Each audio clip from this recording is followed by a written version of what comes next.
Is nicotine really an addiction? I challenge you to even define that word. I think if you ask five different people, you're going to get five very different answers, even from the top experts. This idea that things have chemical hooks in them, and if you do them, you're going to end up hooked on them. Well, that's pretty old theory. We don't really think that way anymore. And I believe that I can demonstrate to you that nicotine is not so much an addiction in this way. And smokers know this. If we put a patch, kind of a heavy duty patch on both sides, now you shouldn't do that, so don't do that. But saying we did, and you had so much nicotine going through your body that your blood vessels up here were just kind of popping out and throbbing because your nicotine has your heart rate up so high, so on and so forth, that I would ask you if you would still want a cigarette, and most people would say yes, that slapping a patch on somehow does not get rid of that pull, that tingling in here and the pulling in the chest and the feelings down the hands that make the hands feel restless. Those things still tend to happen even though you're putting nicotine in the body. Then they talk in 3 days the nicotine is out of your body, so you should feel better. And it's kind of, which one is it? Put the nicotine in, take it out. What if it has nothing to do with nicotine and that it's more has to do with maybe the way that you're breathing when you're smoking the cigarette? Diaphragm goes up and down on the vagus nerve, and it takes you out of fight or flight. And I can assure you 99% of us are running around with fight and flight triggered. We do not live peaceful, relaxed lives. Or just even traffic is enough to really keep a person re-triggered into a pretty highly frenzied state. Smoking a cigarette really soothes those kinds of things. And for a cigarette smoker, you already know there's nothing more soothing than having a cigarette. I think kind of the same thing goes for a chewer. You put that in there and you pull, and as you do that, this kind of massages the vagus nerve and it takes you out of fight or flight. Plus, we tend to attach good feelings to these things. Now, if it's not a nicotine dependence at all, then rest at the behavioral level. What do we do with it there? Well, behaviors can be retrained. They can be relearned.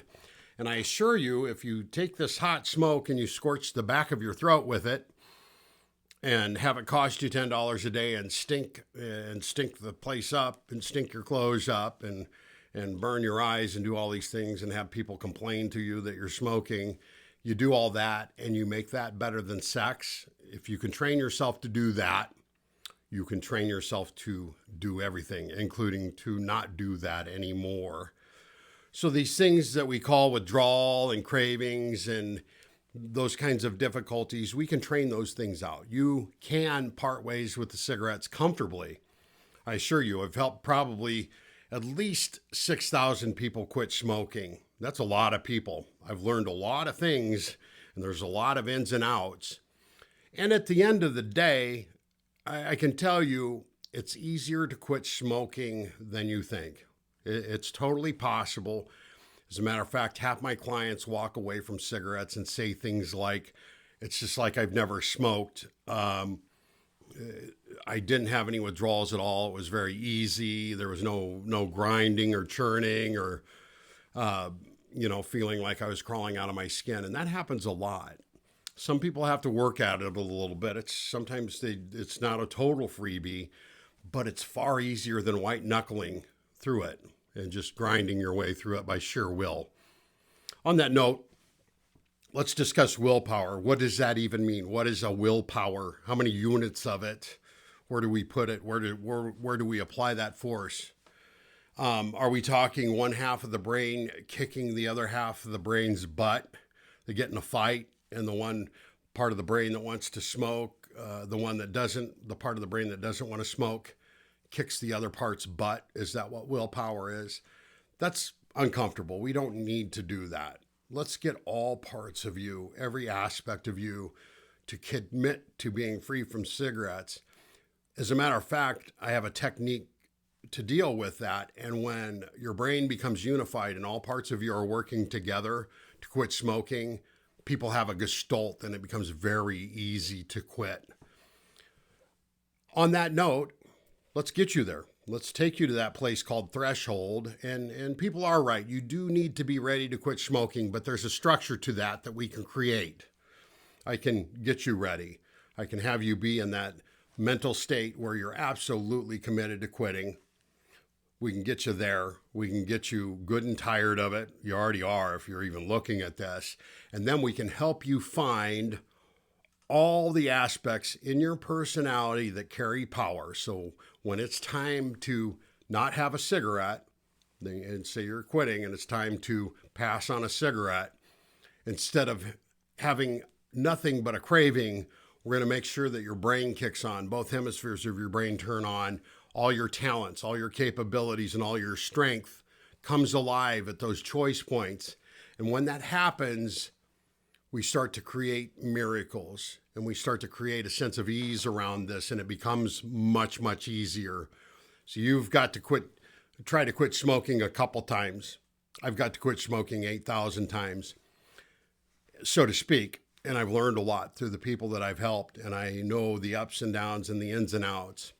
On the final note, the techniques that I'm going to use with you, one of them is a technique that is used with heroin users in something called the Brooklyn Project. And they report something like about a 70% sobriety retention rate after a year with heroin users. That is unheard of. And that's good data.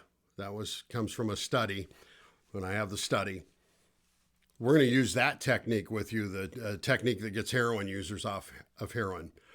The thing that they say where it's harder to quit smoking than it is to quit cocaine and heroin, that's simply not true. It's harder to quit heroin. I've seen people go through that. Quitting cigarettes isn't as hard. And as a matter of fact, we're going to make it very, very easy. Give me a call. I want to be support to you. I want to help you get off those cigarettes. I quit June 17th of 2012. I don't ever need one again. I quit using hypnosis. Since then, I've perfected and I've added to, and I've thought about almost nothing but and how to make this work. And I've come up with some really wonderful answers for you. I was very committed to that and still am. Nebraska Counseling and Hypnosis Center. My name's Clovis Colley. I'm a certified hypnotherapist with the National Guild of Hypnotists. Our number is 402-393-0544. 402-393-0544. Our web address is ncandhc.com. Nebraska Counseling, NCANDHC, hypnosiscenter.com. ncandhc.com.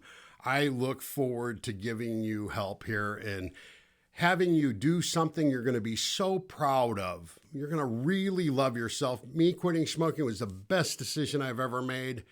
Absolutely, hands down. And I want the same thing for you. And I'm excited for you to regain your health and to release the fear and the worry that you have because you're still smoking. We can do this. See y'all later. Be well.